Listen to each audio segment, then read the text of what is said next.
Hello hello hello hello everyone, welcome. आप सभी का स्वागत है अपना डीआरए चैनल पर। अड्डा 24/7 का सेपरेट डीआरए चैनल है, उस पर आपका स्वागत है। Welcome everyone. आज का जो टॉपिक है हमारा, वो हम लोग एक स्पेशल टॉपिक पे डिस्कस कर रहे हैं। आपको नाम तो दिख ही गया होगा, salary of certified DRA agent. अब ये क्या है, सैलरी क्यों डिस्कस कर रहे हैं हम लोग? देखिए, डीआरए एजेंट क्या है? पहली बात, what is the DRA agent? मैंने इसके लेक्चर्स बहुत लिए हुए हैं इसी चैनल पर। इसका लिंक आपको कमेंट्स में मिल जाएगा, नीचे कमेंट्स में। तो उसको आप क्लिक करके वो चैनल को पहले सब्सक्राइब कर लीजिए। Click on the bell icon, अपने दोस्तों के साथ शेयर कीजिए। क्यों? क्योंकि डीआरए एजेंट एक बहुत बड़ा सेगमेंट है, बहुत ही बड़ा सेगमेंट है बैंकिंग में। डीआरए मतलब क्या? Date recovery agent. डेट मतलब लोन्स। जो बैंक लोन बांटता है, उसका जब रिकवरी करना होता है, या फिर कोई देता नहीं है लोन, तो उसका जब रिकवरी करना होता है हमें, तो वो रिकवरी के जो ऑफिसर होते हैं उन्हें डीआरए कहा जाता है, डेट रिकवरी एजेंट। ये पेड एजेंट होते हैं, ये बैंक के डायरेक्ट एम्प्लॉयज नहीं होते, ये थर्ड पार्टी होते हैं। बैंक से कमीशन मिलता है, ह्यूज कमीशन। बैंक के जो एम्प्लॉयज हैं उनसे ज्यादा कमीशन डीआरए का कमाते हैं, उनके सैलरी से ज्यादा डीआरए कमाते हैं। मैंने खुद ने बैंक में 13 साल 14 साल काम किया है, बड़ी बड़ी बैंकों में, बहुत बड़ी बड़ी बैंकों में। और मैंने एक बात देखी है, जितना डीआरए एजेंट कमाता है उतना तो बैंक का एम्प्लॉय भी नहीं कमाता, उतना भी बैंक का एम्प्लॉय भी नहीं कमाता। क्योंकि ये कमीशन बेसिस पर होता है, फिक्स सैलरी थोड़ा होता है और बचा हुआ जो होता है ना वो पूरा कमीशन।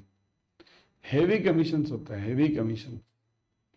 ये लोन कौन से आते हैं इनके पास? देखिए, पहली बात आप एक समझ के लीजिए, टॉपिक तो आज का सैलरी है, पर आपको पहली बात यह समझना है कि इनके पास लोन्स आएंगे कौन से, एजेंट के पास कौन से लोन्स आएंगे। अगर कोई कस्टमर है जो रेगुलर रिपेमेंट कर रहा है, सब कुछ ठीक चल रहा है, तो उसका लोन क्यों आएगा एजेंट के पास? है कि नहीं? बात सिंपल है ना। उसका लोन आएगा क्यों एजेंट के पास? एजेंट के पास वही लोन आता है जिसकी रिकवरी नहीं हो रही है, बैंक के ऑफिसर से नहीं हो रही है। आए ध्यान में? तो क्या करेगा बैंक का ऑफिसर? उसको आउटसोर्स करेगा, आउटसोर्स। राइट? मतलब कैसा है, देखिए कि अगर ये बैंक है, बैंक ने लोन दिया है, बैंक में जो है लोन दिया है, ठीक है, बैंक ने लोन बांटा, लोन। आप एक बात समझ के लीजिए, बैंक ने लोन बांटा, हाँ, कस्टमर को, कस्टमर को। अब इसमें क्या होता है कि अगर कस्टमर रेगुलर रिपे कर रहा है, बराबर ईएमआई भर रहा है, आकर उसका हफ्ता भर रहा है, तो फिर प्रॉब्लम क्या है? फिर वो एजेंट को क्यों लेंगे? एजेंट को तभी लेंगे जब इसने ईएमआई पे करना, ईएमआई जो भरेगा, ईएमआई जब ये नहीं भरेगा, जब ये नहीं भरेगा, तभी वो ये केस जाएगी एजेंट के पास, डीआरए के पास। तो यहां पर क्या होता है कि बैंक का तो लॉस हुआ होता है कि भाई मैंने अगर 5 लाख का लोन दिया है, तो कस्टमर तो रिपे ही नहीं कर रहा है, केस बीस करो, कुछ भी करो, कुछ नहीं हो रहा है। बहुत से लोग लोन तो पर्सनल लोन होते हैं, क्रेडिट कार्ड पर्सनल लोन के लोन होते हैं, उसमें तो सिक्योरिटी भी नहीं होता, तो वो दे ही नहीं रहे, तो करेंगे क्या?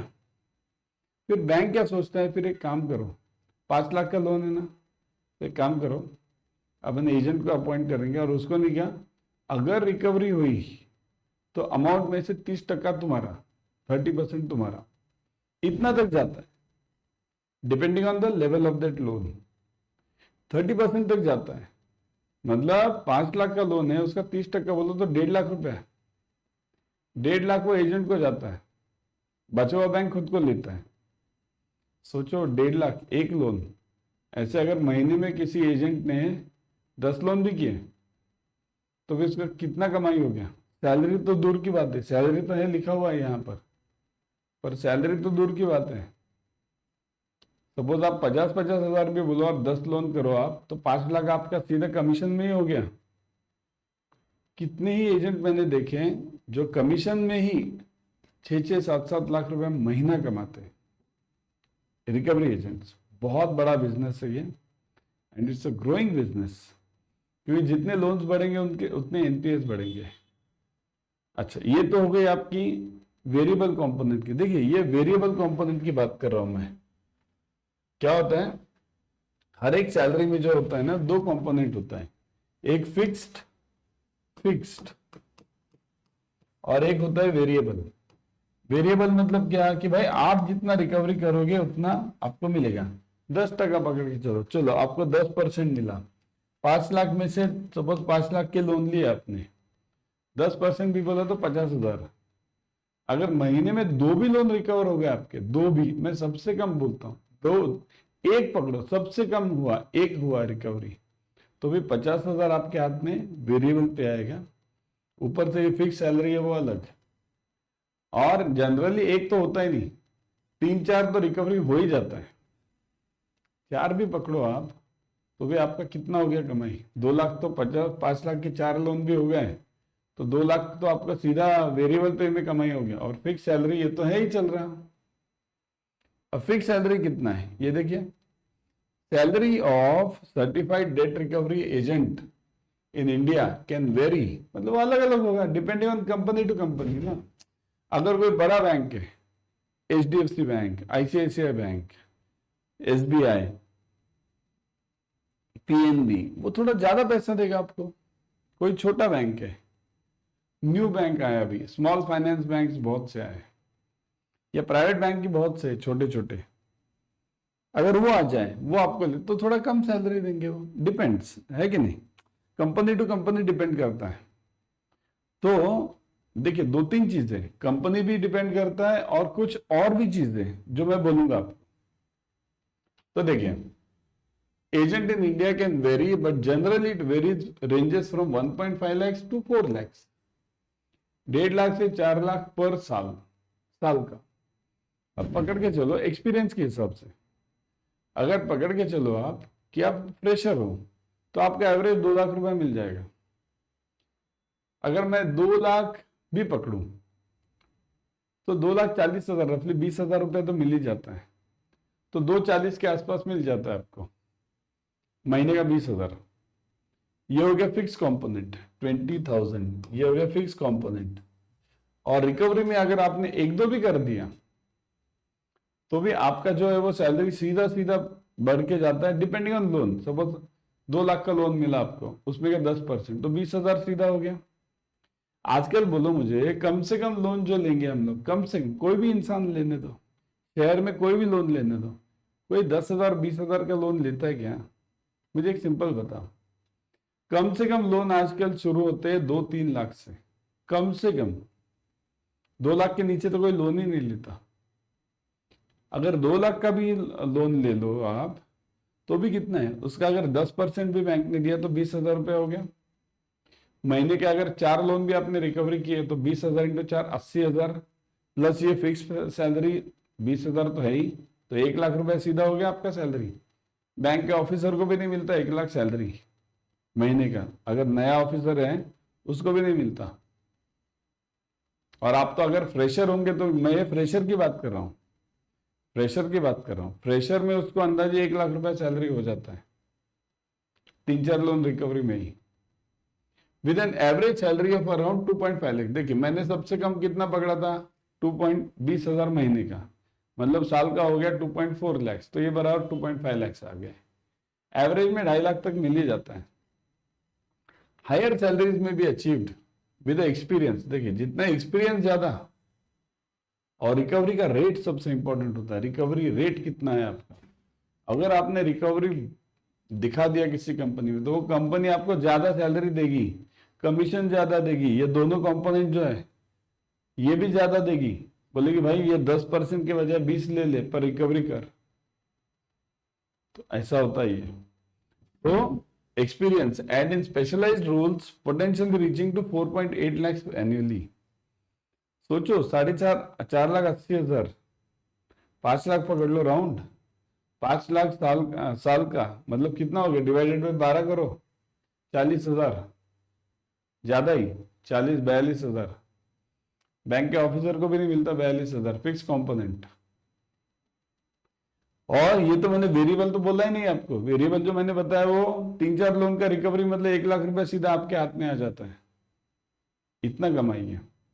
तो इसके लिए यहां पर जो है ना, डीआरए जो होता है, डेट रिकवरी एजेंट, इसका सैलरी कम, टोटल कमाई, देखिए सैलरी मतलब आजकल क्या है, फिक्स सैलरी मत देखो, आपका टोटल कमाई कितना होता है वो देखो, बहुत ज्यादा होता है। अब देखिए कौन कौन से फैक्टर्स हैं। देखिए सैलरी जो होता है वो डिपेंड करता है किस किस पर, एक्सपीरियंस। अगर फ्रेशर होगा तो उसका डेफिनेटली एक्सपीरियंस नहीं होगा, उसको समझ कम होगी। तो freshers typically on less with 1 or 2 years of experience, okay, less than those with 1 or 2 years। मतलब देखिए जिसको 1-2 साल का भी एक्सपीरियंस हो गया तो भी इसका सैलरी सीधा 30-40-50 हज़ार तक जाता है। फ्रेशर अगर होगा तो उसको 20 हज़ार में थोड़ा सा शुरुआत में 20 हज़ार पर 20 से 25 तक लेना पड़ता है। अब 20-25 भी फ्रेशर को कौन कौन देगा, और अपना एजुकेशन लेवल भी बहुत तो होता नहीं है, अपन लोग इंजीनियर तो है नहीं, जो भी इंजीनियर होगा वो क्यों आएगा अपने एजेंट, रिकवरी एजेंट में। तो उसके लिए डिसेंट सैलरी है। और वेरिएबल सैलरी तो अलग ही है, वो मैंने बताया। वो लोकेशन, अब ये डिपेंड करता है लोकेशन, जैसे salaries can vary by city with some metropolitan areas potentially offering higher pay। Metros में अगर आप बंबई में काम करते हैं, दिल्ली में काम करते हैं, मैं क्या चेन्नई में काम करते हैं, तो आपका सैलरी ज्यादा होगा। मुंबई और दिल्ली का सैलरी तो बहुत भयानक है, मुंबई का तो बहुत भयानक है। अगर आप मुंबई में काम करते हैं तो आपका सैलरी तो ये 4-5 लाख भूल ही जाओ, ऊपर ही जाएगा सीधा, ठीक है। तो salaries can vary by city with some metropolitan areas potentially offering higher pay। पर अगर आप दूसरे सिटीज में भी है, सपोज आप मेट्रोज में नहीं है, आप टियर 2 सिटीज में है, तो भी आपका 20-25 हज़ार का ही नहीं है, मेट्रोज में 40-50 आएगा। अगर आप टियर 2 में है तो भी आपका 20-25 हज़ार का ही नहीं है। तो उसके लिए आपको यह हमेशा फायदे में ही जाएगा। Company and industry, different companies and industries में हैव वेरिंग पे scales for date recovery agents, right. कोई अगर बड़ा बैंक है, बहुत कोई बड़ा कंपनी है जैसे रिलायंस है, या फिर कोई दूसरा ये एनबीएफसी है जैसे मुथूट फाइनेंस वगैरह, वो लोग ज्यादा फाइनेंस देंगे, ज्यादा पैसा देंगे। एचडीबी फाइनेंस, ये बहुत से मैं एग्जांपल बताऊंगा आपको। बहुत सी कंपनीज है, खाली बैंक ही नहीं है, एनबीएफसी भी है बहुत सी, जिनको आपको लेना है। तो डीआरए को बहुत ज्यादा सैलरीज, बहुत ज्यादा कमाई होता है, ठीक है। तो different companies and industries depending on which company you are in and which industry you are in, ठीक है। स्किल्स एंड परफॉर्मेंस है कि नहीं, strong communication skills and a successful track record in debt recovery can lead to higher compensation, है कि नहीं। मतलब आपका जितना बात, देखिए सिंपल रूल है, जो बोलने वाला है उसका मिट्टी भी बिकता है, और ना बोलने वाला का सोना भी नहीं बिकता। बात सिंपल है। तो आप बात करने में इतने फ्लुएंट, और ऐसा कुछ नहीं कि इंग्लिश ही चाहिए, कंपलसरी नहीं है, आप हिंदी में भी या लोकल लैंग्वेज में भी बात कर सकते हैं, पर फ्लुएंट, एकदम स्पीड और एकदम छाप पड़नी चाहिए, ऐसा होता है, राइट। तो स्ट्रॉन्ग कम्युनिकेशन स्किल्स, जिसका जो पटाने में बहुत आसान है। देखिए रिकवरी एजेंट मतलब क्या सिर्फ झगड़े का काम नहीं रहता, ये क्या ऐसा ये काम नहीं है कि भाई खींच के दो, लाओ उठा के, गाड़ी उठा के लाओ, ये इतना काम नहीं है अपना। जितना काम बातों से होता है ना, उतना ये सब चीजों से नहीं होता। आपके कम्युनिकेशन में ऐसा पावर होना चाहिए कि सामने वाला इन्फ्लुएंस होकर आपको पैसा देना ही चाहिए, हमेशा याद रखना। तो communication skills and successful track record, इसके लिए मैं बोला कि आपका स्ट्राइक रेट बहुत इंपॉर्टेंट रहता है। आपका स्ट्राइक रेट मतलब आपने जितना आपका कम्युनिकेशन फास्ट, जितना आपका रिकवरी फास्ट, जितना ज्यादा रिकवरी आपका, उतना आपको ज्यादा पैसा मिलेगा। अब देखिए example, financial services reports a range of 1.4 lakhs to 2 lakhs per year for freshers 1.2 lakh to 3 lakh per year for those with 2 years experience. Bank debt recovery agents might earn between 18,521 to 20,521 per month. Fix component है ये, fixed. ये fresher के लिए, साल भर का experience भी नहीं है, आगे वाले को तो और मिलेगा। पे वेरिएबल कंपोनेंट तो अलग, वो तो कमीशन बेसिस पे होता है। अब देखिए, आपको लगेगा कि ये भाई क्या बात कर रहा है, ऐसा होता है क्या कभी? देखिए यहाँ सीधा मैंने एक एड ही निकाल के लाया naukri.com से। Date recovery agent salary in India updated 2025 latest है। देखिए कंपनी का नाम मैंने छुपा दिया है क्योंकि वो नहीं दे सकते। तो सैलरी देखिए 1.25 to 4 lakhs एनुअल रेंज सीधा दिया है उन्होंने। अब मैं बहुत सी कंपनियां बताता हूं आपको जो आपको हायर करेंगी। देखिए HDB financial services, tele performance, ये सब एग्जांपल है, ऐसे बहुत हैं। कम से कम 100 कंपनियां हैं, 100 भी नहीं, 200 के आसपास कंपनियां हैं जो आपको हायर करेंगे इंडिया में।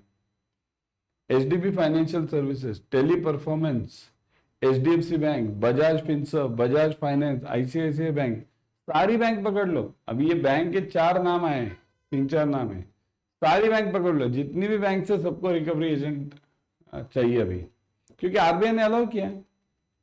अब आपको करना क्या है फिर? चलो आपको ये समझ में, अब आपको करना क्या है?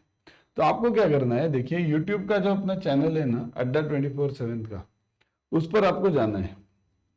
अड्डा 24/7 का यूट्यूब का देखिए ये चैनल है, DRABC/BF अड्डा 24/7, इसको आपको जाना है। अब ये लिंक कहाँ मिलेगा आपको? नीचे कमेंट्स में, आप देखते जाइए, आपको मिल जाएगा, वहीं पर कमेंट्स में मिल जाएगा लिंक। ठीक है, इसमें आपको जाना है, इसमें आपको सारे वीडियोस मिलेंगे।